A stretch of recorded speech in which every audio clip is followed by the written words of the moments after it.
things that are going wrong, things that could go much better. We are going to kind of have the conversation about Pat Kelsey. We're going to talk about his comments today about what can we change right now.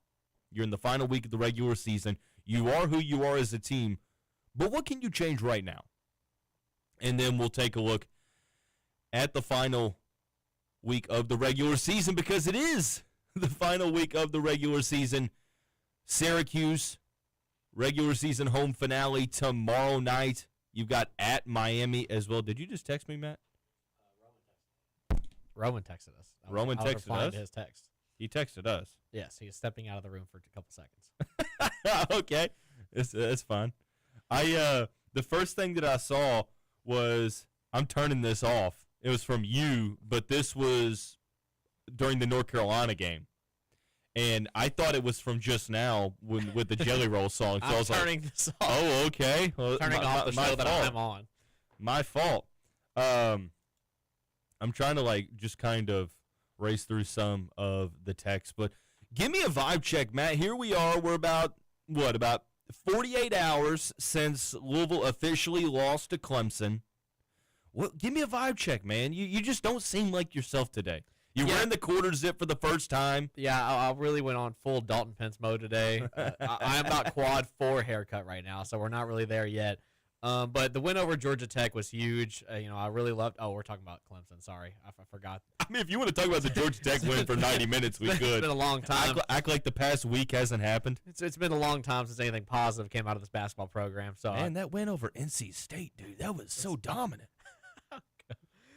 Honestly, it's got to the point where the win over NC State has actually started to anger me a bit, because it's like, gosh, man, we really need Ryan Conwell and Mike Brown to just go absolutely crazy to look like the team we thought they could look like all season when we started the year. And I talked to you in person at main event with the State of Louisville guys after the UNC game, how upset I was after that and how I felt. Dude, we just looked like the most dejected bunch I've ever seen. Yes, we did. Saturday, I'm glad that I wasn't able to be there with you guys, because I wasn't there either. I was 10 times worse. The Clemson game was that one hurt more. That's a game that, look, you had no reason losing to Clemson. No. And look, I don't want to take away the credit from them, but I feel like this was more of... No, take it away from them. They're not that good. They weren't playing that good up to that point. They lost 4 straight. Neither was USC. North Carolina without Caleb Wilson is better than Clemson. What was Clemson doing in this game that's hard to overcome? Going to the free throw line. Defending without fouling? I didn't say they shouldn't have gone to the free throw line. Rome came back from the bathroom ready to go, buddy. He said, so vibe check, it seems like Roman's angry. I'll tell you this. I knew it was a problem when the second half of the game, can I tell you all I wasn't even mad? It's like you do something wrong and then you're waiting for your dad to punish you, and he's like, son, I'm not even mad. I'm just upset. I'm just disappointed. Have you guys seen... And I was just numb to it. Have you guys seen the F1 movie that came out last year? Yes. Okay. Roman, have you seen it? I'm still meaning to watch that. Actually recently, past 2 weeks recently. I rewatched it the other day. Biggest car guy you know who hasn't seen it. There is a scene at the very end, doesn't spoil anything, but one of the owner of the main team, Apex GP, that they're going to one of the last races, and they're at the point where there's just nothing they can do before they lose. And the mother of the main racer goes, so they have laps to go, but y'all are really upset. And the owner says, yeah, there's a lot of race to go, but there's nothing we can do about it. That's the worst feeling in the world. And that's how I felt the entirety of Clemson versus Louisville. It literally felt and we are not on the floor, right? We're just watching the game, but there is a sense of belonging when you watch your favorite team play, that you feel that you are tied with this team when you're a really diehard fan. That you die for the badge. This is a basketball town, man. This was a game where, with 10 minutes left in the second half, I felt, well, we're at the point now where there's a couple laps to go. There's nothing we can do, and we just have to watch. It's Groundhog Day. Once again, we know that 12-0 kill shot run is Clemson's going to go on. We know it's going to happen. We know our guys are going to give up at some point. You are just waiting for it to happen, and when it does, you're just sitting here like, why am I the smartest? Why do I know this team more than the metrics know this team?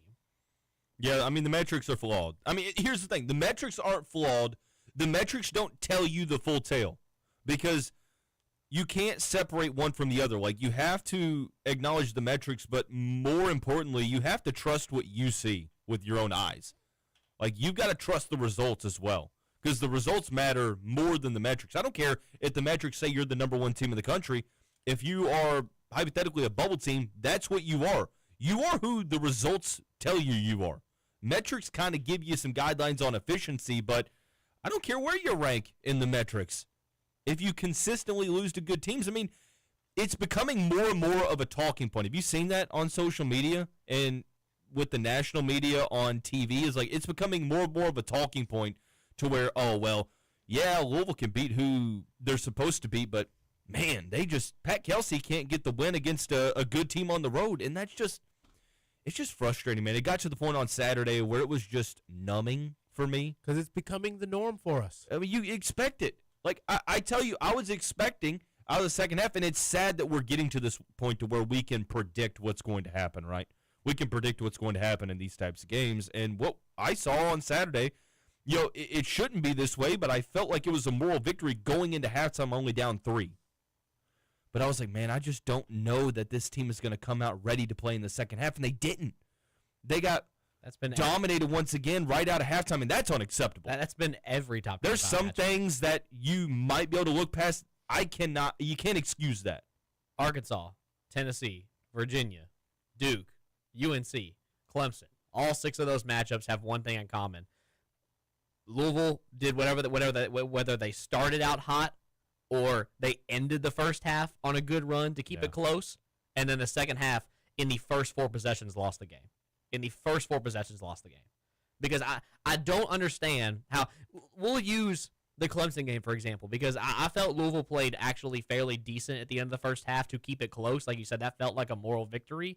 You'd think you would go into halftime fired up saying, it could have been a lot worse. We stopped the bleeding. We're here. We're getting a break. Let's build a game plan for the second half. And our game plan for the second half was let's lay down like a bunch of possum and see if they think we're dead. And maybe they'll slip up and we can jump on that guy. We're the worst team in the country when it comes to taking advantage of opportunities. We've gotten a miraculous 4 or 5 stops in a row. We're like, oh my gosh, our defense actually stopped somebody. We better shoot a bunch of threes that are heavily contested. Better not run in transition at all. It's like the 5-game winning streak didn't even happen. And don't get me wrong, the only quote unquote tough game, well, there were 2 of them. I think SMU at home's not an easy game. And NC State at home's not an easy game. But I don't think it's as challenging as playing on the road at UNC. I don't think it's as challenging as playing SMU on the road, obviously. Dalton, I'd like to know your thoughts on that and its implications it could cause. On what? Thoughts on what? If you're talking about that. Yeah, if we're talking about this, I mean, my thoughts on this is that the standard is the standard, and what we're watching on the court against good teams is not the standard. It's as simple as that, right? I mean, say, oh, it's year 2, and miss me with that. A defeating part of this is you're not in an era of college sports now where patience is really awarded that much. Whether for right or wrong, that's the reality, right? That's the sign of the times. When you can change your whole roster every single season, you might get like a grace period year 1. And I thought Pat Kelsey exceeded every expectation year 1. But with exceeded expectations year 1 comes higher expectations year 2. You have a better roster on paper. You have arguably the most talented point guard prospect that you've ever had. Michael is a generational point guard prospect. You've got veterans on this team, guys that have played in the ACC multiple seasons. This was talked up as a team in the preseason that was number 11 in the country and predicted to finish second in the conference. You're not close to either right now. And will I have this blind optimism and hope as a fan that this team can unlikely make a run Sure, that's me being a fan. Who doesn't? Me. But I had someone ask me right after the Clemson game. They said, "Can you talk about this on the show?" And I said, "Oh, yeah, sure. What is it?" I want you to answer this simple question. What have you seen from this team over the past 2 weeks that gives you any confidence that they can make a run in the postseason? And I said, I don't know. Because what do you latch onto? As fans, we are kind of wired naturally to be able to find any sort of positives, but I'm looking at this and I'm thinking, well, you couldn't beat SMU on the road. And they're not like a top 15 team. You couldn't beat North Carolina on the road without their best player. You couldn't beat Clemson on the road, a team that was spiraling and had lost 4 straight, 2 of those coming at home. And that's with a full team. I understand Michael and Ryan got banged up against Clemson and against North Carolina. But guys, I'm looking at it and March 2nd, and I just am apathetic at the moment. Like, I am just hoping that and praying that we see something this week that can give us a glimpse of hope going into the ACC tournament. My part about this is that I think what makes me feel the worst is when you're watching the game, if the other team goes on a decent amount of a run, it looks like we give up. It looks like we care about it more than the players do. And now it's gotten to the point where, from what I've seen in these press conferences after the games and even before the games during the ACC media conference and stuff, it looks like Pat Kelsey's given up. He looks extremely frustrated. He looks really down on himself. I know he tries to, we're going to figure this, we're going to do this, we're going to have to do the things we do well, we're going to have to do those better, and this and blah, blah, blah, all this crap. But the dude looks like the pressure's got to him. Like, it looks like all the fan base is standing on his front doorstep looking for answers, and he doesn't have any. And that is just at least for me personally, that's what makes me feel the worst. Because now I'm sitting, because as soon as the leader on your team, whether it's a player or it's your coach, gets to that apathetic point, then it's over. You lose the locker room. You lose their willingness to fight when they do get hit in the face. Nobody wants to be there. That's what you're headed towards. You know, my main gripe, and you all know this, I have been as patient as anyone this season. Will you both agree on that? Like, I feel like I've been as patient with this team and with this coaching staff more than most this season. Definitely optimistic. I have been because I've just kind of clung on to this idea that eventually they were going to turn the corner. And when the NC State game happened, I'm like, they did it. Here we go. And Michael obviously did. Individually, he's played great. Now, he's had some situations with turnovers and some lackluster shot selection, but overall, no gripes about Michael's play in the month of February for the most part. But what worries me and bothers me the most is that we're sitting here on March 2nd, and this team has regressed. Who on this team, outside, let's put Michael to the side, who's improved from November to now? Who has improved? Could you say Hadley? Hadley's been the most consistent player all season, so I'm not really sure Hadley even counts. Zugris? Zugris is an easy one. I still believe Ali Khalifa has improved. I think he's more confident. But at the beginning of the season in November, if he was left wide open, he wouldn't even shoot. I agree, but then again, I'm not saying you have a a portion of the fan base that thinks that Zugris should be getting the majority of his minutes. So how much improvement is actually the issue is that you can't name a starter that's improved. Because Frew seemed like Frew in January or December, January was at his best. And then he had a really good run at the beginning of this month. All of a sudden, he's had a stretch of the past couple games where, A, he can't stay on the floor because of foul trouble, and B, even when he's on the floor, he's been hesitant with the basketball. Frew is the identity of this team in terms of as soon as it's a team that has a pulse, Frew just looks like he forgets how to play basketball. Cleanly, efficiently. And doesn't want to anymore. And I know there was the whole jokes at the beginning of the season where, this guy doesn't even look like he wants to be out there. Even when he hits a three, he just, walks down the court and he looks upset. I'm like, that's just his face. I'm getting to the point where, like, we might need to start checking on that big guy. It's the whole team. Think about it. Like I asked you all, who has improved from November to now outside of Michael? I wouldn't even say and Michael's improved. I think so. I think his decision making is improved. I think he has improved as a player, but that's it on Saturday.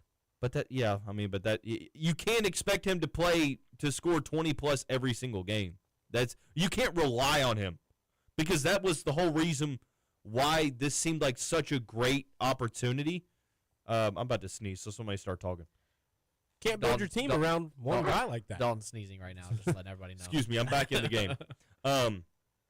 That's the whole reason why I thought this was going to work out so well, is because Michael did not have to be Superman, or so we thought, right? We thought that, of course, he was going to have to shoulder a good amount of the workload, but you had Conwell to rely on, Isaac McNeely to rely on, Javon Hadley, which you've been able to rely on Javon Hadley, Frew, Kaysen Pryor, who has been a healthy scratch, and he hasn't played. Is it mental with Kaysen? Is it an issue with PK and Kaysen? I don't know. But you committed a good amount of resources to bring him back, and he's not even in the rotation. So if your issue is roster construction, I get it. But that's also on the coaching staff, because they made the decision to bring these players in. I am going to stand on this hill, and I'll die on it, that roster construction is not the problem. I think it's a great roster. Yes, it has its defensive problems. This roster is better than their record shows. Yes, it's a lot better. Let's go back and rewind real quick. Let's go back to the third game of the season against Kentucky at home. We all know Kentucky, it's not as good of a win as we hoped it was going to be. I still think it was a decent win. It was still a decent win. I mean, we hadn't beaten Kentucky in forever, and we did it on our home floor in front of a sold-out crowd. It was electric in there. Everybody in that game played well. Frew played amazing. All even played decently well. Ryan got going early. Michael was good. The one thing I'm drawing from that game, but in the first 8 to 10 minutes, it was a blow-for-blow basketball game. They got up for a little bit. We'd get up for a little bit. Where did that team go? I mean, they were playing well defensively. They made them very uncomfortable. You could tell that Jalen Lowe was getting put in some situations he wasn't used to. They relied on Denzel Aberdeen to drop, what do you have, 25, 24 in that game? Something like that. To stay in it, right? And then you blew the doors open. You went on an 18-point lead, which we've seen a lot this year. Then they whittled it down to all the way to 4. With ample time left. There's like 4 minutes left in the game under the last media timeout when they brought it down to 4 or 5 points. And the team persevered after missing 7 consecutive free throws, still shut them out at that point forward and won the game. Where did that team go, Matt? I don't know. I think it's – I genuinely want to sit here and say the vibes are just off. I think it's a confidence issue. I think the vibes are off. I think that these players see what people are saying about them as many times as Michael and Ryan and PK in press conference going to say, we don't hear the noise, we don't hear that stuff. They are hearing it, they're seeing it, they're feeling it, it's in their head. I genuinely think it's a team full of the yips right now. Like, I think it's a team full of yips, and they just keep saying the word over and over again in the locker room. If I didn't know you were watching spring training baseball, I definitely know now. I'm just being honest. Like, because I think there definitely is a confidence thing. I think it's here. You want to know, I think one of the main reasons is guys are struggling to get into a groove. That's coaching. Oh, I agree. Because the rotations. Roman, Matt, Louisville went on a run at the beginning of this game. They didn't start out the greatest, but I mean, you missed a couple shots early on. They went on a run. They went up by about 5. You remember that point? Yeah. And then, like, the first media timeout hits, and Louisville immediately subs 3 guys out. You know what Clemson automatically did? 12-3 run. Yeah. Right after that, Louisville did not get a lead from that point. 12-3 run, and the Cardinals could not come back. So my question, if we keep seeing these hockey-esque substitutions not really working to our advantage and kind of being counterproductive, why do we keep doing it? That's the thing. It's like, in theory, you think it might work because of because, I mean, it sounds good, right? You run a lot, you score a lot, you wear teams out. Like, in theory, it sounds good, but in practice, in application, it's showing that it's not, because a good portion of that game against Clemson, you didn't score fast break points. So what's the point of substituting often if you're not even going to use it to your advantage? I want to throw out a theory. This is just a theory. I have no information on this at all. It's just a theory. Do you remember back when we were talking about this roster being built and how excited we were? And what was the big question when you saw all the names that Louisville was How do you keep everybody happy? Yeah. Where are these minutes going? How are you going to convince Ryan Conwell or Michael Brown or Isaac Manili or Kobe Rogers, all these guys, to share minutes to the point where Pat Kelsey wants to? Because he wants everybody to play almost the same amount. He wants it. But you can't do that. You can't. But unless you have like a 2015 Kentucky level roster where you can platoon, you don't have that. That was like a once in a generation. Exactly. You don't see that. This is one where I genuinely believe that we're having that issue right now. We're trying, like, Pat Kelsey at some point is like, these guys in their contracts they signed, they need minutes, they need this and that, and we're seeing these ridiculous substitutes. Because I want to go back to your point you made. Some of these rotations don't even make any sense. I think it might not. It'd be different if it was like matchup based. I think the substituting frequently as it is, I think that's a small portion of the problem. I think it's who you're substituting in and when, because watching this constant trend of, okay, insert player here, gets subbed in, pushes Louisville to go on a run, insert player here, immediately subbed out. We've seen it with Kobe Rogers this year, Kenai Roots, Adrian Woolley this season. I mean, you went on that run, you had Clemson in a point to where they didn't have any answers, and you took 3 players out, and Clemson went on a 12-3 run. I don't think that's coincidence. No. If you want to chalk that up as one game, cool. Not when you have a whole sample size that's his season. It just seems like we've questioned the rotations. We've questioned the amount of substituting. I feel like, and that is something we're going to discuss here in just a moment as we get into the top of the hour and we talk about what actually can change heading into the last week of the season. But to kind of wrap it up on this segment, I think it's a matter of Pat Kelsey has to learn from this year. He's got to learn from right now and understand that, okay, what I did at Winthrop and the College of Charleston worked at those 2 spots. But it is a big jump to the Power 5.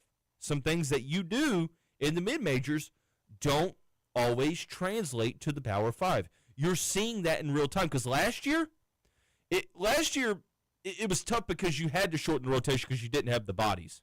You had guys how to play a different way, though. What's that? It taught him how to play a different way. Yeah. It taught him how to get out of his norm. But you had the injuries, right? The injuries kept you from running your system. And when you shortened the rotation because you had to, it seemed like guys were building that camaraderie. Well, this year it's like, okay, well, I'm going to be able to implement my system. I think that this is his first look at his carbon copy system from the mid-major level, just not firing on all cylinders. So what you need to do is, okay, you see what works.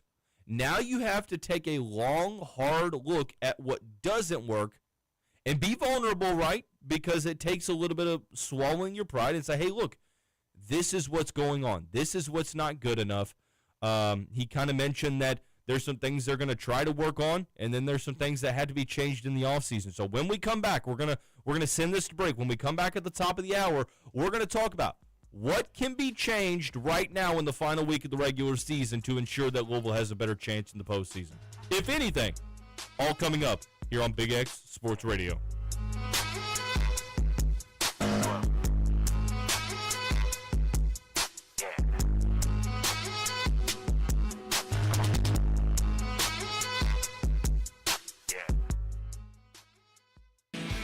Defining a new era in men's health, Gameday Men's Health delivers real results. No shortcuts. From testosterone replacement, weight loss, to peptides, vitamins, and sexual performance therapy, they will have you covered. From their in-house lab that gives you answers in just 15 minutes in our clinic that is designed for men who value speed, privacy, and most importantly, results. Visit GamedayMensHealth.com. Real men, real science, real change. Visit GamedayMensHealth.com. Options. When it comes to insurance, that's exactly what you deserve. I'm Chad Hennessy with InsureMax, and I've been proudly serving the Louisville area for over 25 years. As an independent agent, we work with Auto Owners Insurance to find coverage that fits you, not the other way around. InsureMax delivers strength, service, and peace of mind through partners like Auto Owners Insurance. More choices, more options. Call me, Chad Hennessy, at 502-479-4085. At the IHSAA, we're proud to have partners who share our vision of building a strong Indiana. I'm Commissioner Paul Neidig. And I'm Rafael Sanchez, Chief Impact Officer of Old National Bank, founded and headquartered in Evansville, Indiana. We couldn't be prouder of our Hoosier heritage. And Hoosiers couldn't love high school sports more. That's why it's important to us as a Hoosier bank to invest in high school sports. We offer financial literacy programs that help student athletes make educated financial decisions once their playing days are over. The association is committed to keeping high school sports focused on education first. The life lessons we teach help student athletes develop both in the game and in life. And that's a win for every Hoosier. Thanks to partners like Old National Bank, the future of Indiana looks strong. Support education-based athletics by buying a ticket to your high school's athletic events. This is investing in our future. This is building up Indiana. This is your IHSAA.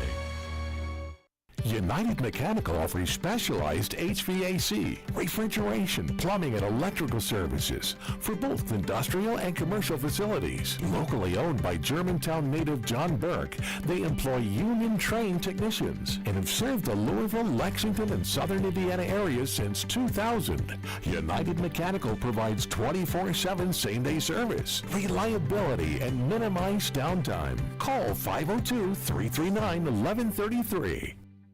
Experience Ivy Tech from the comfort of your own home. Check out Ivy Experience, an all-in-one platform that allows you to explore our beautiful campus, diverse programs, and helpful resources. You can visit experiencesellersburg.ivytech.edu to start your experience and apply for free today. Visit experiencesellersburg.ivytech.edu today.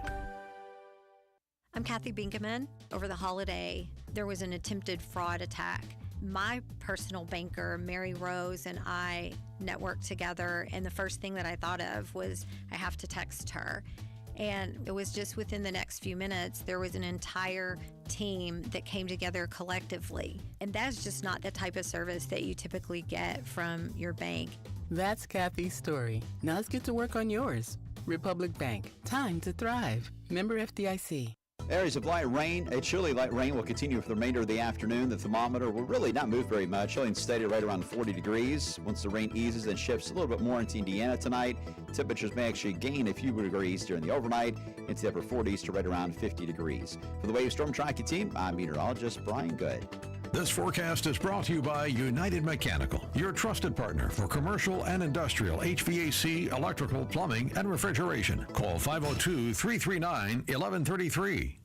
This is Kentuckiana's only locally owned sports talk, The Big X, AM 1450 and 96.1 FM, WXVW Jeffersonville.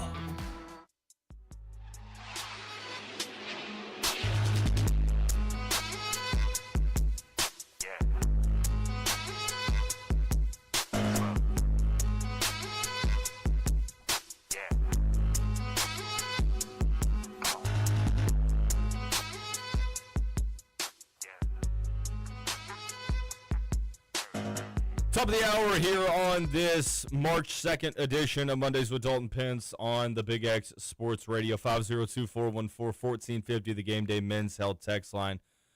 Card Nation, let it out.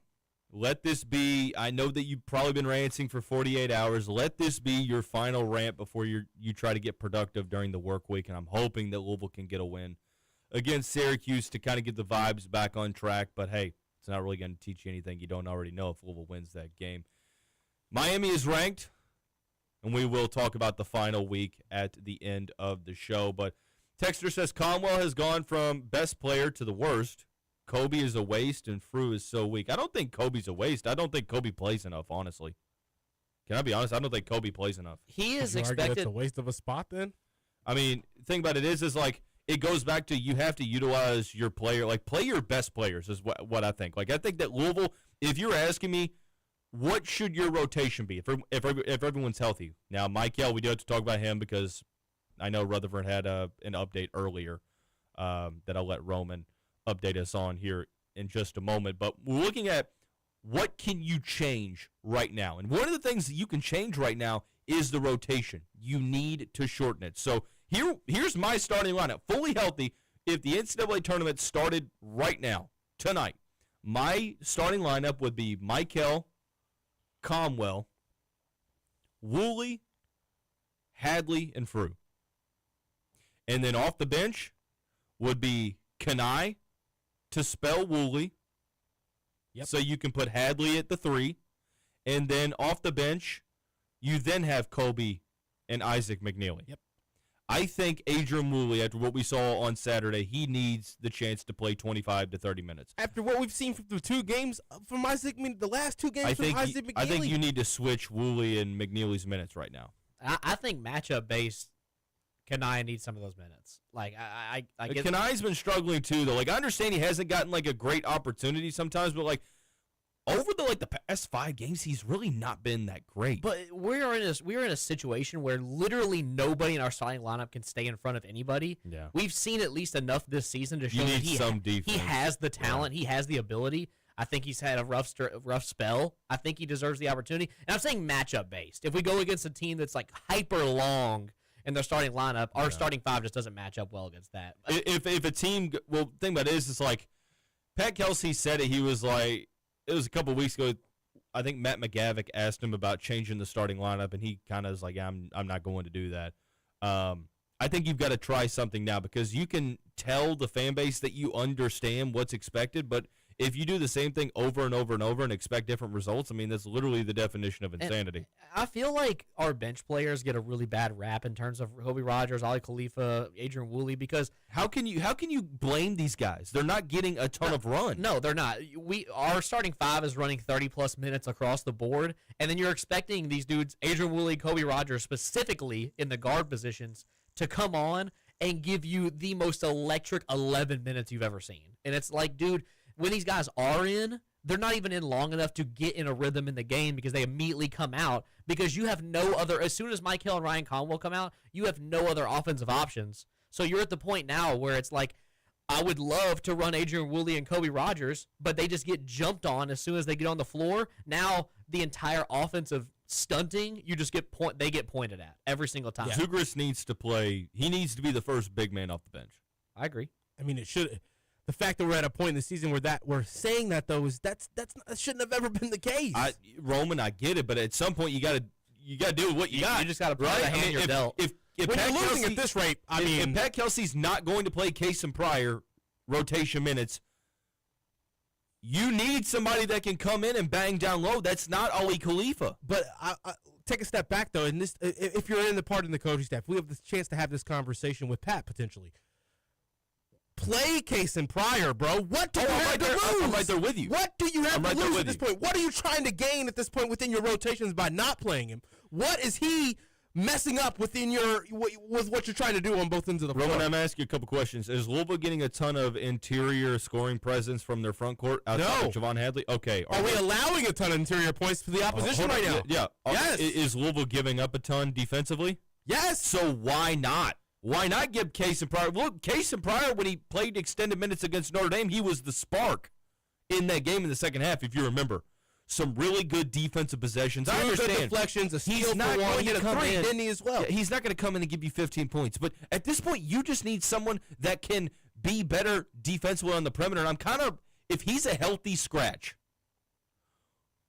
I have no idea why he's not being played. This team lacks an engine. This team has no engine. Like no personality either. When we went on that, what would you say that this team does well? Like what is Louisville's calling card? What do they do significantly better than 75 to 80% of the other teams they go up against? Absolutely not. Probably the most hydrated team in the ACC with all the rotations they go through. We substitute well. Good things. When we were going on our that 5-game win streak, when Michael was a part of it and he came back. But during that, and even during some of the rough stretch before that, a positive we had, I'm going back to the name I already said, Kenai Roos would come off the bench, and his energy off the bench would change our defensive identity entirely. We sped up play. We made teams uncomfortable. We had a dude who could guard on the ball really well and at least make life difficult for the primary ball handler. I get that he's gone through a rough stretch, but we have just abandoned it entirely. It was like Kenai had 2 bad games in a row. It's like, well, this guy's getting no more minutes. He's done. He's cooked for the season. It's over.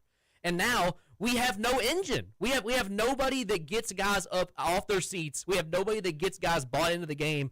Or like Javon Hadley does this thing where when the bad thing goes, he claps and brings everybody together. But dude, like I get you're trying to be a leader. You need a more vocal guy. Like Vaughn's a leader on the floor. Vaughn is. I'm not gonna criticize Javon at all because Javon has done exactly what you've asked him to do for the past 2 seasons. Vaughn is playing his role really well. The issue is that one player can't do it all in terms of leadership. You need someone that's going to be that vocal leader. And I thought that was going to be Case and Pryor. And maybe it is off the court, but can you tell? No. There's just... Texter says it's unbelievably bad talking about the rotations. Like I said before, it would be different if we were subbing this many guys in and out, but it was directly matchup based. Whereas okay, I don't understand the intention of the subs. Like I don't like. Okay, you're bringing this lineup on because you want to shoot. You're bringing this lineup on because you want to defend. You're bringing this lineup on because you want to go more guard heavy and you want to space things out. I don't get that like intention because I don't see the consistency. Like truthfully, a lot of times, like last year, you knew who was going to be the 6th man off the bench. A lot of times, there's Noah Waterman. Maybe that was because you had to have somebody off the bench that quickly. But this year, it feels like it changes. There's like no rhyme or reason for the subbing. It's like he's doing everything he can to keep everyone happy. You can't make everyone happy. You can't run a 10 to 11 man rotation and then wonder why you can't consistently beat teams. I honestly think that shortening the rotation could improve much more than you think. Because think about it. Think about this.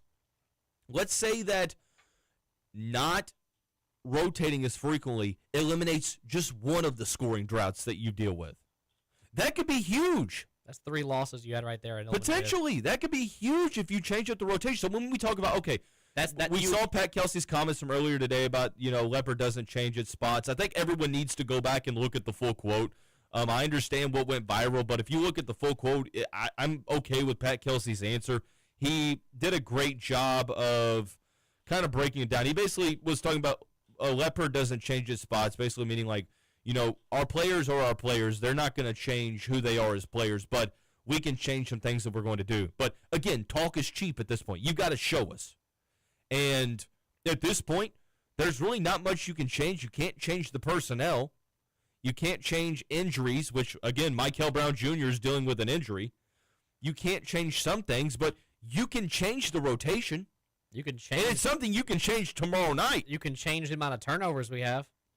If your rebuttal to that suggestion is, well, why would you change the rotation now? They're not used to it. They're not used to the rotations they're in now. There's no consistency game in, game out. So shorten the rotation.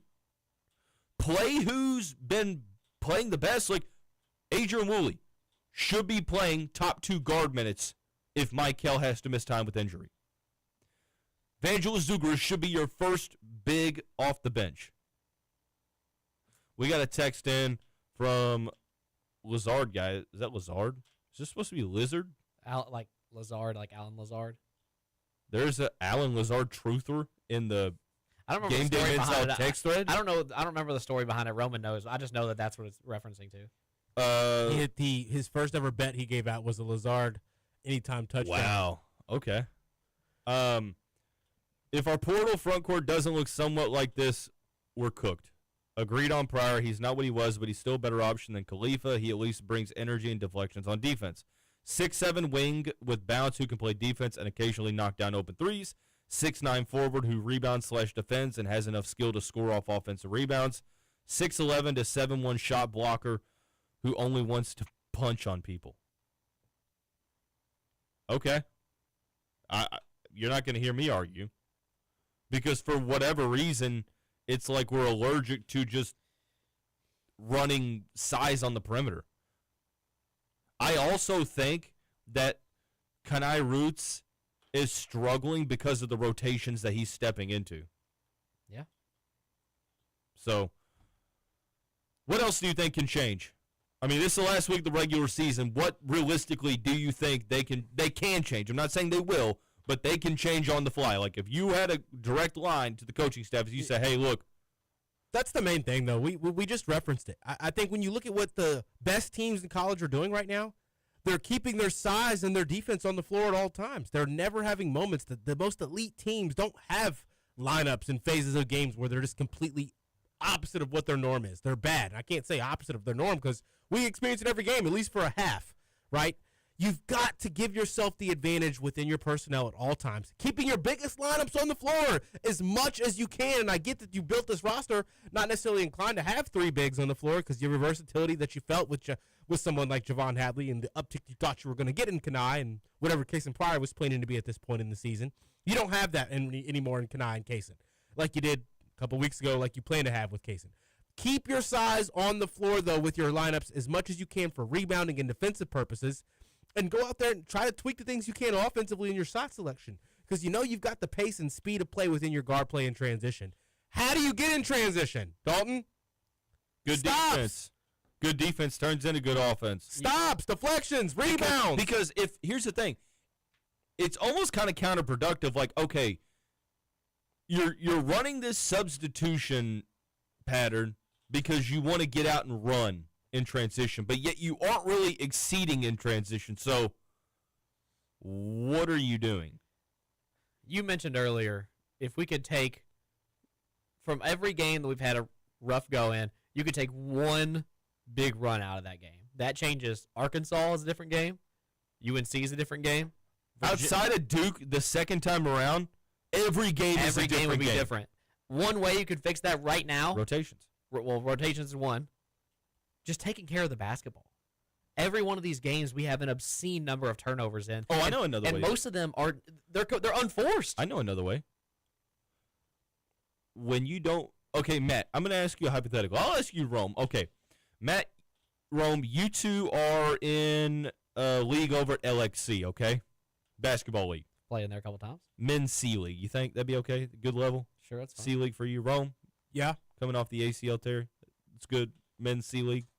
I'd like to say B League, but before the injury. But at okay, this point we're getting you work back into games. All right, ego, go off. Okay, so you're in the Men's C League. You're playing 6:45 on a Wednesday night at some random church with a trash gym. Okay. Mm-hmm. In the first half, you two decide I got to be our team's offense, and you go 2 of 15, both of you on threes, and yeah, you got another guy in that as well. So there are 3 of you that are a combined 2 of 15 on threes. What are you doing in the second half? Are you shooting more threes, or are you trying to take the ball to the basket because your threes I'm aren't going to look like Draymond Green in that second half. You mean punching Jordan Poole? You gotta clarify. What do you mean by that? I'm passing the ball. I'm playing defense. I'm trying to be a team player when we're winning. Can I make? I'm doing all the little stuff. I'm not worried about. I just feel like I'm adjusting. There's no analysis really needed here because, like, simple basketball tells you that if your whole offense is just consistently 3-pointers and you're not making 3-pointers at times, and your answer to not making 3-pointers is to take more challenging 3-pointers, there's no secret as to why you're struggling. Like, look at the second half. You can't tell me that, okay, if the message in the locker room was you got to drive to the basket and get to the rim because your first 4 shots of the second half were 3-pointers. What did we talk about at halftime? When you were talking about the rotations, I think another issue that we have with this team is that Pat Kelsey is feeling the we need to win now kind of mentality. Well, then just understandably shrink the rotation. I'm saying, so what's happening is you're not seeing any players, unless they're in the starting lineup, like we said before, playing consistently at all anymore. When Kanai was going on his really good 3-game stretch, we saw more and more Kanai minutes every single game. He had one bad game. Those minutes went back down to like 11 or 12. Kobe Rogers played really well at the beginning of the season. Probably best game, in my opinion, is probably Cincinnati or Indiana. As soon as after that, he had a couple game stretch, never saw Kobe Rogers again. Case Pryor did not great at the beginning, but he was serviceable for a little bit. That's the thing. Your best players any given night, because it's not the same, right? Sometimes some players have to play more than others because they're playing better that night. It doesn't matter. It's like, okay, well, our closing lineup is our closing lineup regardless of who's playing good or not. And unfortunately, our closing lineup recently has featured Isaac McNeely, who it's been a tough stretch for him. Yeah. The point I'm making is that unless you are in the starting five, this is almost like an AAU team being run. You can't make a mistake. It's not allowed. You are not allowed to make a mistake, or else Pat Kelsey's not going to run you anymore. And it's become extremely frustrating because then you get in the rotation issues. It's a mistake thing. I think it's just he has an idea of how many minutes he wants to play everyone. And I think theoretically, like, I get what he's trying to do in theory. The issue is that it's not working. It has all come after rough spells for all of these players. Sometimes it's been a direct correlation. I mean, sometimes you see. I mean, I think back. I forget which game it was, but you had Kobe Rogers and Kenai Roots leading the charge. I think it was the second SMU game or the first SMU game, and then immediately they get subbed out. And you've seen that a couple times. But we're gonna pause the conversation for a minute, come back and resume. We're gonna talk about doing the same thing over and over and expecting a different result. We're also going to talk about some of the criticism about Pat Kelsey and how much of it's justified and how much of it's not. Is he on the hot seat? We'll talk about it here on Big X Sports Radio.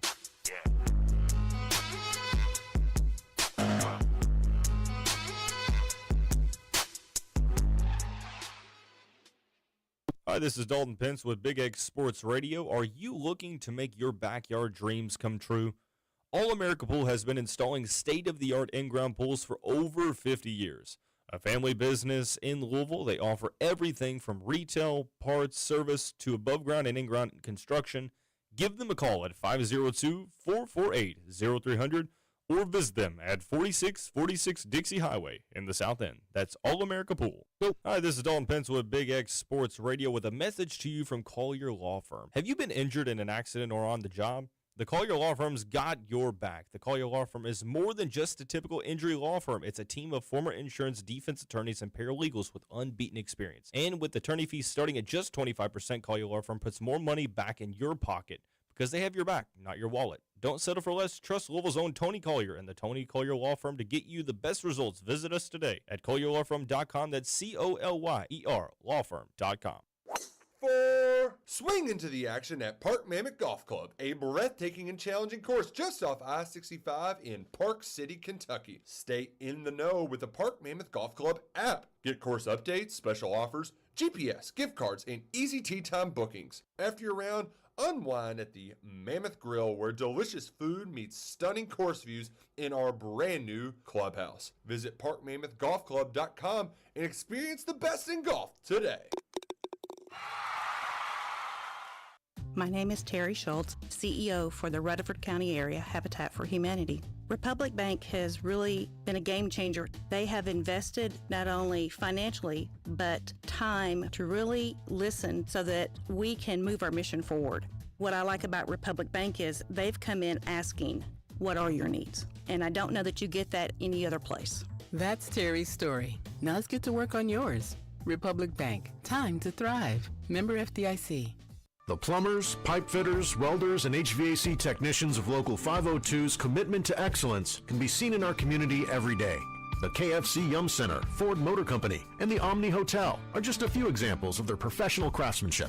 Local 502 has been part of our community for over a century and invests over $1 million annually training skilled local workers. Members of Local 502 are your friends, neighbors, and children's coaches. For more information, go to lu502.com. Local 502, built on excellence, building a better tomorrow. Computer acting up at the worst possible time? Call locally owned, on-site Louisville Computer Repair Company with over 30 years of experience. We provide fast, same-day computer service for homes and businesses right at your location.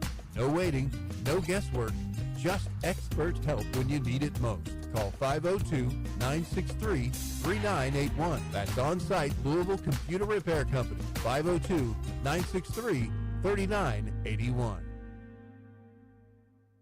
There is not a better feeling to have a smile on your face after getting your car serviced. That's how it works at Consolidated Tire and Auto Care. Serving Kentuckiana for over 3 decades, fixing brakes, putting tires on, and servicing your car. And now, from a new and improved location at 3305 Preston Highway. Want to get your car running right and keep it that way? Get to Consolidated Tire and Auto Care, 3305 Preston Highway. Got a question? You can call them at 456-2220. Consolidated Tire and Auto Care, total car care, and the best brake job in town.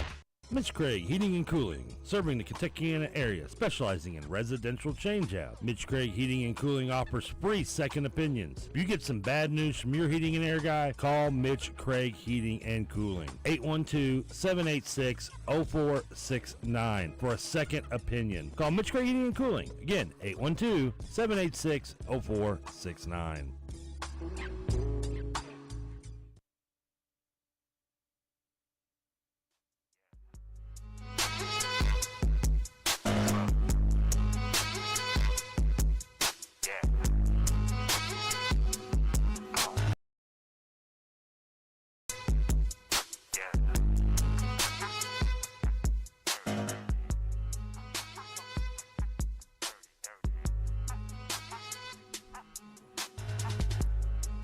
Two segments down, 2 segments to go here on this first Mondays with Dalton Pence episode of the month of March. And feels like the vibes could definitely be a little bit better.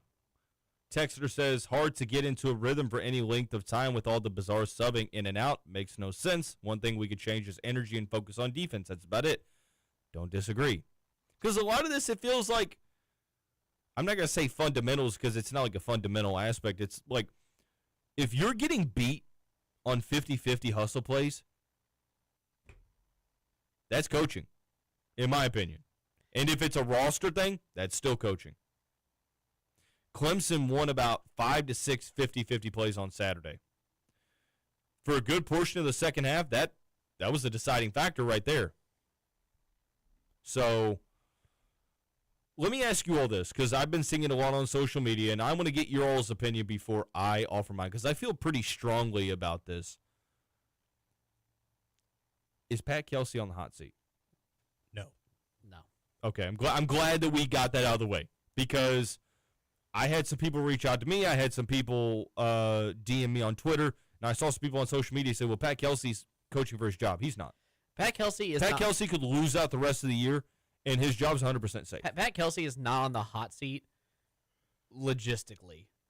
Yeah, good point. In terms of, like, how the fans feel, well, yes. but the fans don't make the decision. I know, but I'm saying, like, if we're talking about the hot seat in terms of boiling over in emotions, yes. If you're talking about like the fan base, he's not losing his job by any If you're talking chance. about the fan base checking out on him, I would argue that they already have a good portion. Now, social media doesn't always represent the majority, right?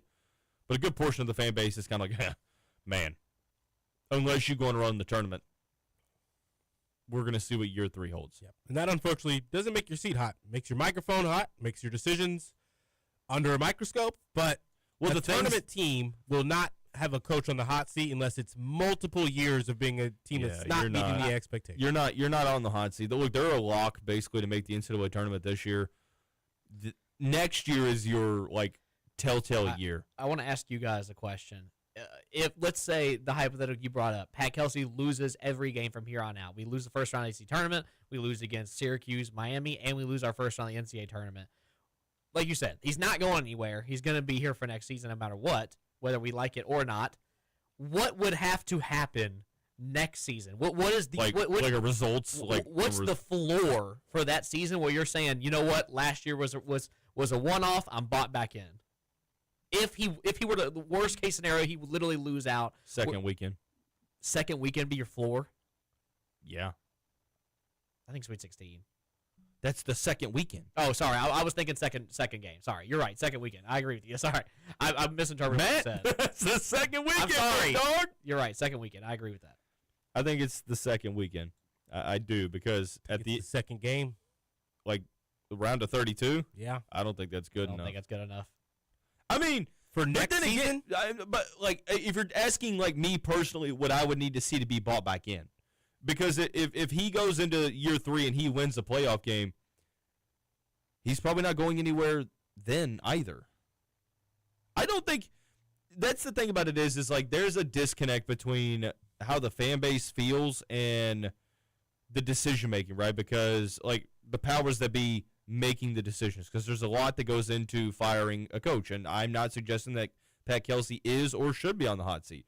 What I'm telling you is that two things are true at one time. Number one, there's never been a less amount of patience for coaches in college sports, but you also have to have the money to get rid of a coach. Did you see the article that was put out today about the University of Louisville like advocating for a salary cap for college sports? No. And citing in that schools losing a lot of money because at this rate, college sports is kind of unsustainable with how they're going right now. Paying more players than revenue you're bringing in. So you got to have the money to get rid of a sitting head coach. That's another aspect of it that gets lost in the sauce. You're still paying Kenny Payne. You're about to be done paying Chris Mack, I would imagine. There's also, for me, fellas, there's also it's not black and white. Yeah, it's not cut and dry. Especially when you're talking about like being bought back in, especially. Yeah. I think I'm not checked out from this team at all. I'm not either. 100% checked in with absolutely no belief that this team can win a championship or make a Final Four. That's where I have a tough time with the whole debate on what does this team have to do for you to stay checked in? What does this team have to do for you to check back in? I mean, to check back into the belief that we're going to make a run, to check back into the belief that this coach is the guy. This coach is the guy while he's still getting paid for us. I get that obviously that, people in positions like us, we have to try to figure these things out. The point you made in the very first segment is why I don't know if I'll ever fully check out with a Pat Kelsey-led team that's making the tournament still. Because you mentioned how he's now you didn't even get a true year one with developing your play style at this level when you had to go through those. This is his first run of seeing what works and what doesn't. With a roster from top to bottom, which I mean, he got to utilize how he wanted, right? He didn't get to use his expected best player last season. He didn't get to use other guys in different moments. Every guy that was important for us felt like it spent some time out. He's now got to actually see it. If he's learning on the fly, learning in due time, which goes back to the patience thing. You don't have a lot of patience Louisville's not a learning school. You don't learn how to coach at Louisville. Yeah. You also don't learn how to coach at the ACC level at Winthrop, at Charleston. I think that if he can still continue to be a tournament team, even into next year, has the same exact outcome. Yeah, I mean, he's not getting fired. He's not getting fired anytime soon. Here's another thing. Let me make this point because this is how I feel, and people could disagree with this. I will agree with this point. The lack of adjustments this season has been concerning. Can we agree on that? Yes. Can we agree that maybe things should have been tried differently throughout this season up to this point to where we're not trying to search for answers on March 2nd? Can we agree on that? Yes. Here's where I'm at. In that same breath, what I said in the first segment, there have been a good amount or a good portion, or I don't even know what I'm trying to say here. There's been evidence out there. Let me clarify that. There's been evidence out there of coaches that are really good right now. Some of the coaches that we're talking about as the best coaches in the country, Todd Golden at Florida, Dan Hurley at UConn, their transition to the Power 5 wasn't good, right? They struggled at times. Now, maybe they came in at a different era of college sports without the full-on transfer portal, but let me ask you this. If you saw the first X amount of years of Dan Hurley and you saw the X amount of years of Todd Golden, and you put that same trajectory at Louisville in terms of win-loss, people would have been calling for Dan Hurley to get fired after year 2, after year 3, because things weren't going all that great. They were going okay. They were making the NCAA tournament, but they weren't winning games. So, like Rome was alluding to there, I'm giving him this offseason because Rome, he said it. This is the first year that you actually get to see your full system. You're seeing what works, but you're also, more importantly, seeing what doesn't work. So now I'm giving Pat Kelsey the grace and the patience going into year 3, saying, okay, you saw what didn't work with your roster construction. Now you have to fix it. You saw what didn't work with your X's and O's and with your scheme. Now you got to tweak it. You saw what worked last season on how you got all 14 players to buy into your 25 strong. Yeah.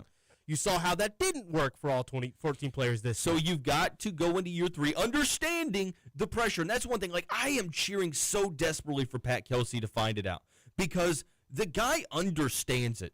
You can tell. He's very well spoken. I know a lot of people don't give a damn about what he has to say because it only matters about wins and losses. Or and about you're not Skip wrong. Prosser. Yeah, you're not wrong. But here's the thing. The guy gets it. He understands the standard. It's just a matter of adjusting to the standard because he's run the same system for how many years now as a head coach? Now you've got to change it on the fly going into the NCAA tournament. That's not easy to do. I'm not sitting here giving him a full pass because you all know we've been criticizing all episode and all week or all weekend. But at the end of the day, I'm not calling for his job. I'm going to give him the patience and the grace heading into year 3 and hope like hell he figures it out. Because if you don't, say it this way, Matt, if you make the NCAA tournament 2 straight years but you don't win a tournament game, you're creating a very weird precedent if you just fire him after year 2. I'm with you guys that you can't, you don't fire him. I'm not out on the dude. I am right there with you that if there is a coach out there that I want to succeed at the University of Louisville, I want it to be Pat Kelsey. Not only does he understand, but the dude loves the community, he loves the city, he loves the university. The fans love him. And when he's at his best, he's had a really rough year. But I'm also going to be on the stance that, Pat, you have to win a tournament game, man. We have to. Great coaches, no matter if it's in your second year or it's your 9th year, when they know the seed is getting hot, they find a way to come out successful. They find a way to pull their back up against the wall, off of the wall.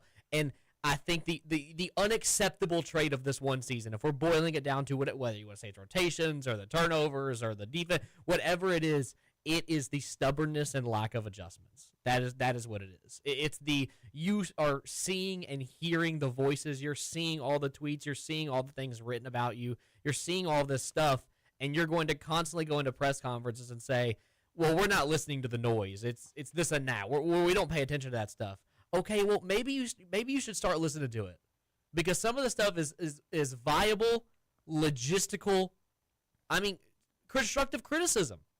Yeah. When you're not doing anything that anybody's asking of you in terms of, hey, man, just try to do this. I get you're the head coach, but when it's the same thing every single game, I agree with you guys that this year is his first year where you get to build a whole roster. We're seeing his system come into play and at the Power 4 level. We're seeing how it can work, how he needs to adjust it, and stuff like that takes time.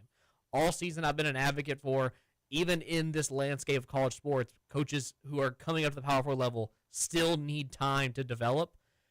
It is just really hard to hold that patience and give them that time when throughout an entire season, not only have you regressed, but we went through a whole first hour of the show finding out, is there a single player that's developed? That's and that's where I want to toe the line, right? You have to be able to toe the line, and it's okay to agree with both. You can agree that what's happening right now, it's not the standard.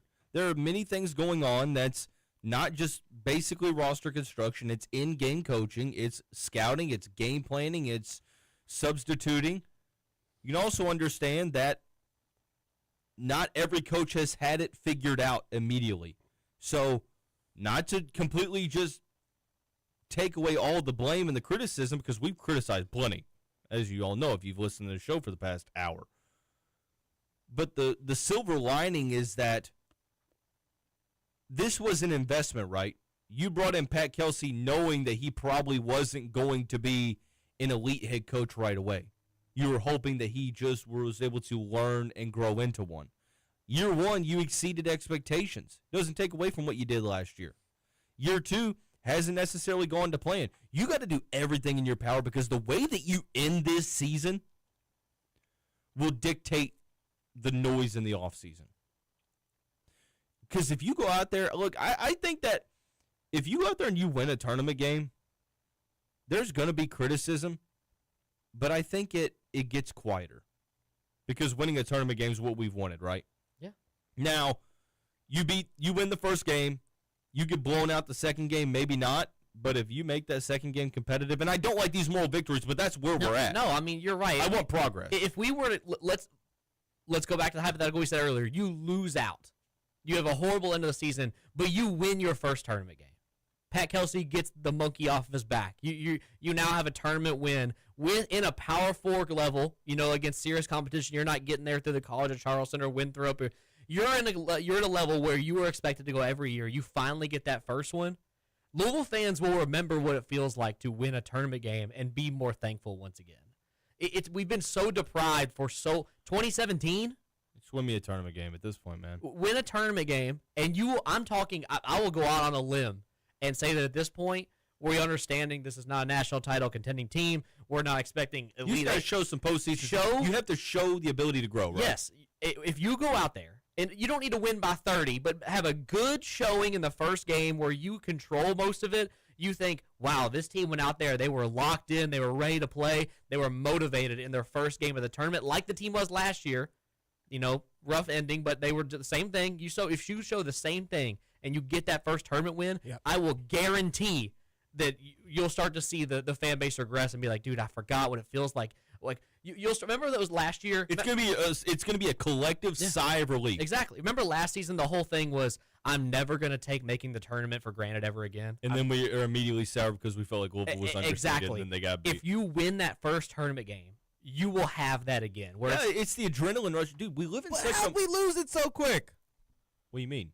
As a fan base, I mean, I'm still ecstatic that we're a tournament team. Louisville Cardinals are going to be in the tournament because the Louisville fan base, it's reflective of society as a whole. It's not just Louisville. We are a microwave society. What have you done for me now? Not what have you done for me in the past week. What have you done for me right now? That's all they care. That's all we care about as a society. Not to mention, we'll go back to the college basketball landscape. It's just how Louisville and Kentucky fans, people in the state of Kentucky, are just hardwired. Where you experience so much success for a while, and I think there's also this yearning for that. There's also this yearning to get back to where we were, right? And we thought that after year one, this was going to be it, and now it feels like maybe it could turn into like a Chris Mack tenure, but. There is 1 week left in the regular season, and Louisville's got to do a 180. We'll talk a little bit more about that and the potential Michael Brown Jr. injury and impact when we come back. Final segment coming up here on Big X Sports Radio.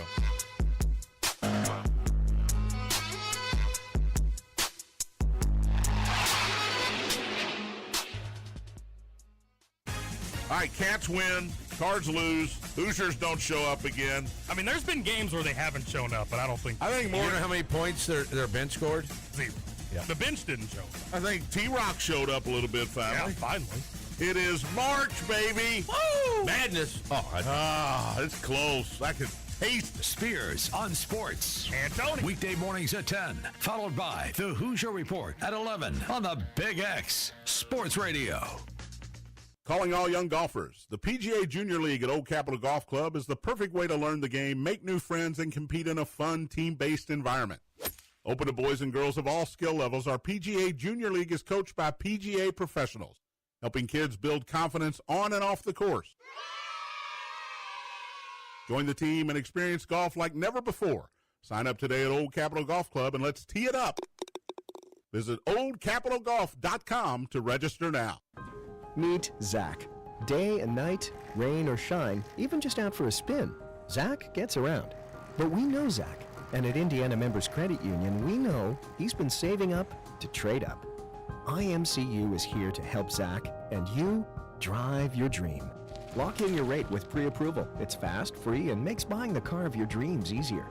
Today, it's all about Zach. Tomorrow, it's all about you. Because at IMCU, it's you that matters. T.A. Jenkins and T.A. Jenkins Company, LLC, proud sponsor of high school basketball on the Big X. Call Terry Jenkins at 812-989-7381 for your residential and commercial construction needs. Design, build, or remodel, it's T.A. Jenkins Company, LLC, located in New Albany. Email Terry at tajenkins@tajenkinsco.com. That's Ginkins. T.A. Jenkins Company.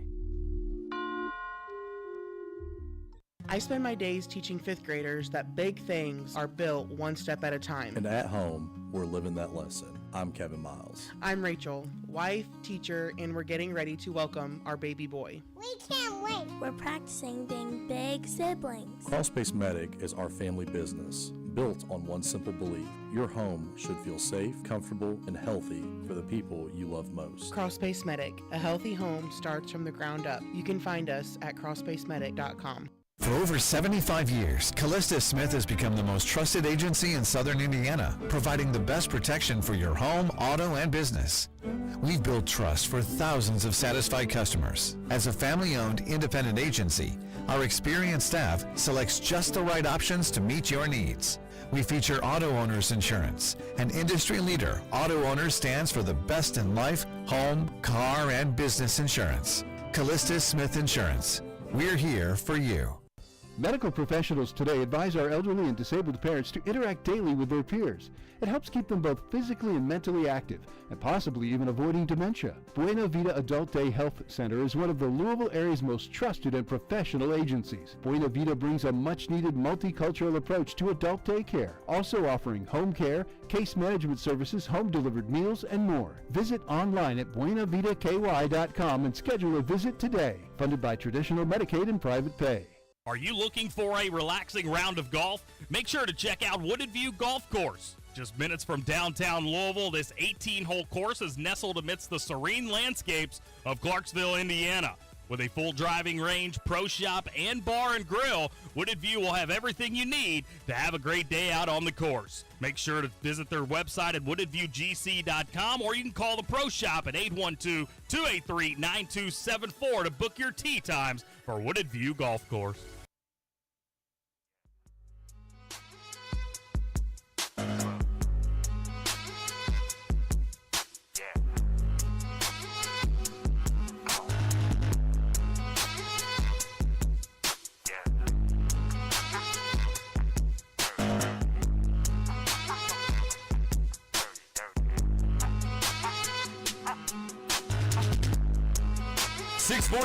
We got about 15 minutes or so before we heading out until 7 o'clock here on this very gloomy.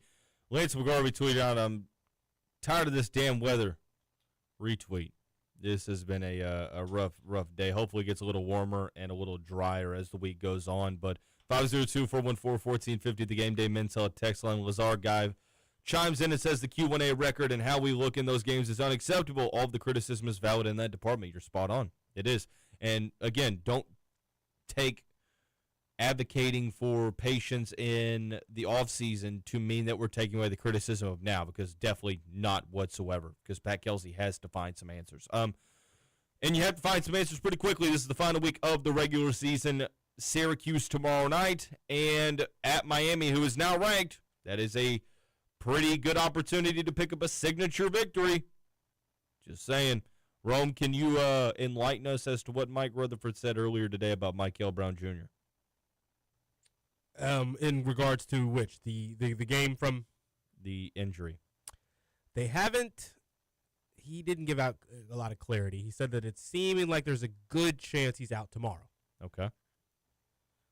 We saw Michael take some bumps. Pat Kelsey said he's got to stay up, right? I mean, If you have a back injury, continuing to fall to the ground probably doesn't help. But that's it. Are you confident Louisville can beat? No, Syracuse is not good, but they're tough though. Yeah. You're gonna ask me if I'm confident. I'm not. Okay. Even though Louisville usually beats teams that they're supposed to.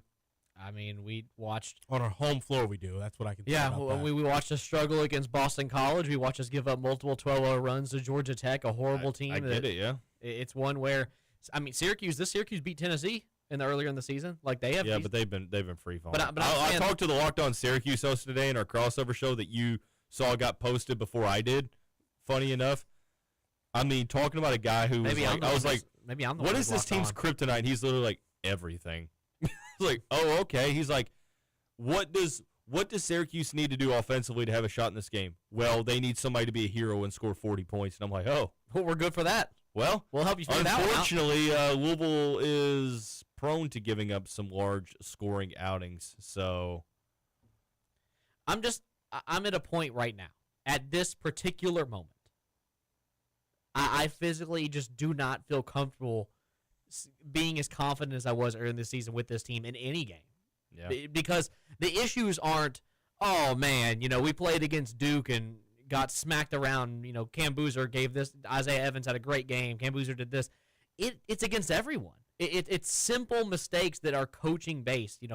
Not taking care of the basketball, rotation issues, not having enough effort, not winning the 50-50 game. It's simple things that when you go to practice, you say, hey, man, we should not do that. And the people just don't do that. Like I want to sit here and try and do this real analytical explanation as to Louisville's issues, but it is a lot of issues can be fixed. We're talking about what can they fix? There's a lot they can fix. It's a lot of effort problems. And effort problems, look, I don't care what team you're playing against. Every single team at this time of the year when they're having a bad season, the one thing they want to do is knock a good team off their pedestal. And we struggle at staying on that pedestal when those teams do that. It's hard to watch. What is, do you have to go to feel good about this team going into tournament play? Is it 2-0 that you need to see this week? 2-0 and at least a semifinal in the ACC tournament. To feel good, like I'm back on the confident train, that's what I need. Realistically, I don't think anybody, I guess it really just depends on who you ask, right? Like, what's going to get you back on the train. But if you want me to say you want me to feel confident about going in the NCAA tournament that we can beat a real, an actual NCAA tournament team, I need you to see good outings in these next two games, and I need you to show up in the ACC tournament. And not, if you lose in that ACC tournament, not lose the same way you've lost against these good teams recently. No, at least put up a fight. I think that's a good expectation to have. Ultimately, I think that, the way we've looked against good teams on the road, you're probably feeling like this is a 1-1. Nothing's going to change with my thoughts unless you beat Miami. Beating Miami, though, that won't even make me feel like you're going to. But it shows you can beat a good team on the road. Like, at some point, just do it. Show me once. Please, get a Q1A win. Just once. Just once. Pat Kelsey, it's just once. You have an opportunity to have a season of milestones. You knock Kentucky off their pedestal. You tie the series 1-1. You can get your first quad 1A win. You can get your first tournament win. You had a chance to win Louisville's first ever AC championship game last year. You fell a little short, ran out of legs. Stuff happens. Lazard guy says we only had to beat Miami. I just want to see us actually play well for two halves. We have to beat Miami. We need to win. We have to beat Miami. There's no I agree with this chance sentiment. at a Miami or Virginia or a Duke again. There's no. Oh man, we almost beat them. No. We're past that point. We're past moral victories. We're done. Yeah, you need the results. I agree with what he's saying. This team, you just want it to look good. I think this team needs it from finally. Because it seems like the team's just not playing as free as they should be. Yes, the best medicine to fix a bunch of this is just win the games. But you needed it for UNC. You needed it for Clemson. You didn't get it there either. It's hard. I think it goes hand in hand. I think if you see us play well for two halves, we're going to win. Because I think that we are a good team on paper. We're a talented team. We just don't have many performances where you can look back and say, yeah, that team played good for two halves. Against a good team, you don't have a single one this season except Kentucky. And that had its moments. We say good team. I think we've beaten good teams. We just haven't beaten good teams on the road. I still think SMU and NC State are good home wins. I think SMU is one of our, even in a loss, was still one of our best wire-to-wire games on the road. Offense, we played great, and then we weren't clutch. No. But we got to get a Q1A victory just for the resume, and then you have to go into the ACC tournament and just take it a game at a time. Don't focus on, do we need to make a run? One game at a time. You focus on one game at a time. That's the way. I just want to see us in one of these matchups. I'm on the side that you need to win these games. There's no moral victories. I want to see us look like the aggressors one time. I want to see us look like we have spent all week prepping for this game. I have not seen that in forever. When was the last time we actually looked like we were more prepared to play that team? I won't even count NC State because NC State, we just had generational outings from two players. Sometimes that stuff happens. Yeah. I can't even, not even the bad teams, I can't even look at it and say that.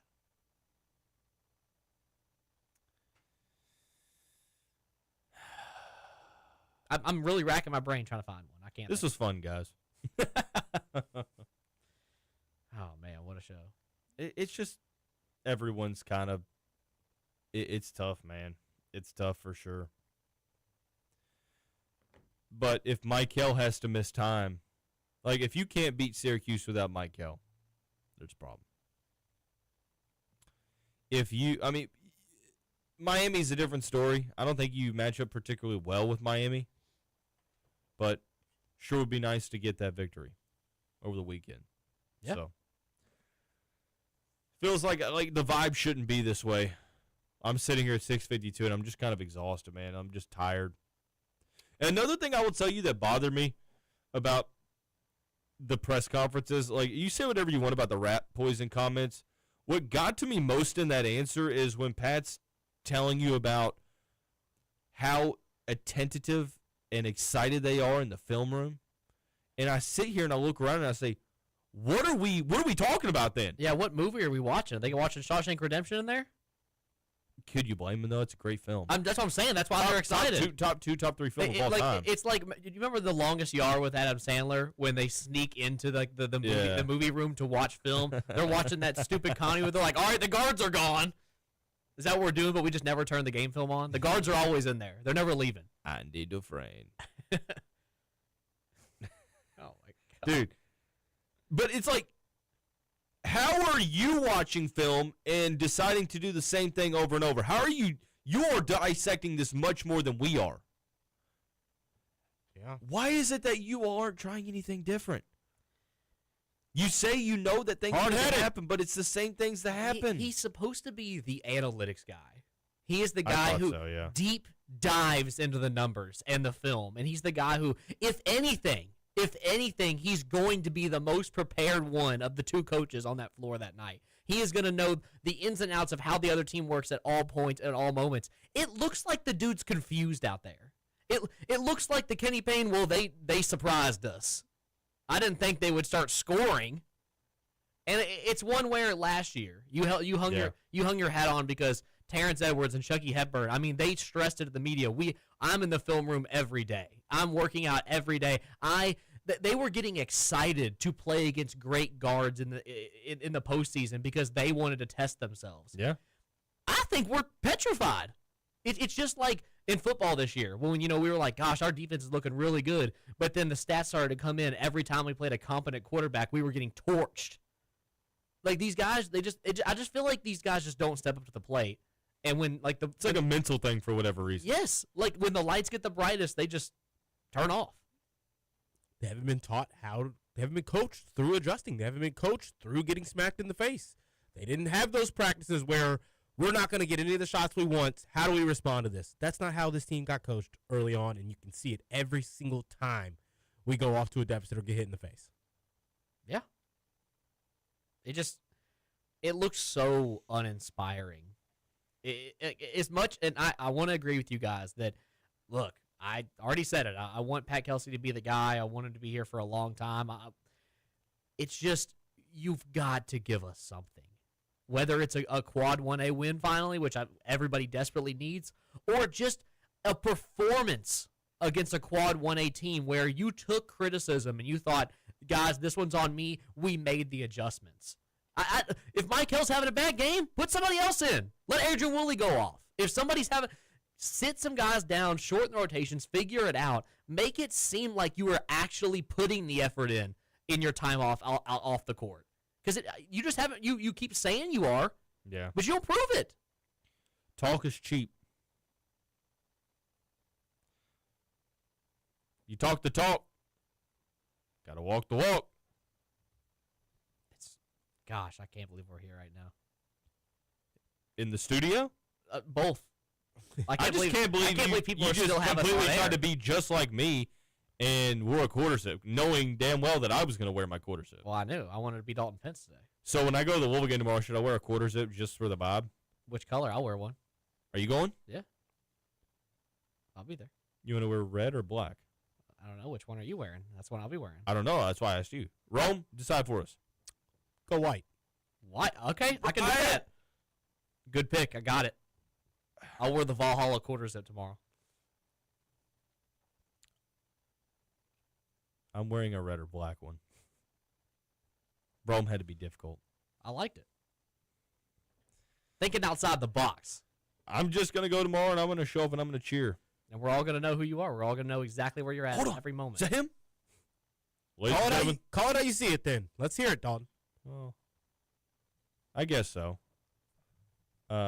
Technically not, but I guess so. I think that Louisville wins tomorrow. If Michael's not playing, which I'm just going to let's say worst case scenario, let's say he doesn't play. I'm going to go Louisville 82, Syracuse 74. I'm going to say Louisville wins. Wow. I think it's going to be really That's ugly. a first. I think it's going to be really ugly, though. I think it's going to be like a 74-65 game.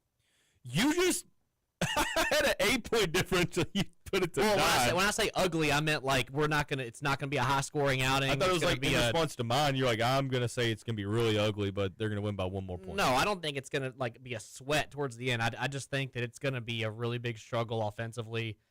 I don't think Syracuse does anything incredibly well offensively, so I don't think our defense is going to struggle. I just think that it's going to be a lot of similar issues we've seen without Michael, but we pull the win out. I think it's got two bad defensive teams going at it. Could it be a matter of who is able to stop either one from doing anything? I think it's going to be rather high scoring. I've got Louisville winning this game 87-84. Well, 2 guys on Syracuse are going to drop 40 each. We'll find a way to make it happen. We'll let them score 50 points in the paint and shoot 65% doing so. Who'd you play of the game? That's tough. That's tough. Going Adrian Woolley. I'm going Ryan Conwell. No Isaac McNeely? No. Oh, dang it. We won't get another Isaac McNeely game. I don't like I'm the just way going to go ahead and say it. That's going to wrap up. That's going to wrap up this Monday. I was going to say this Monday edition. This March 2nd edition of Mondays with Dalton Pence. Appreciate y'all tuning in. More Louisville coverage tomorrow. Mike Rutherford 3 to 6 or 2:30 to 5:30. And Matt just dropped the microphone off the stand.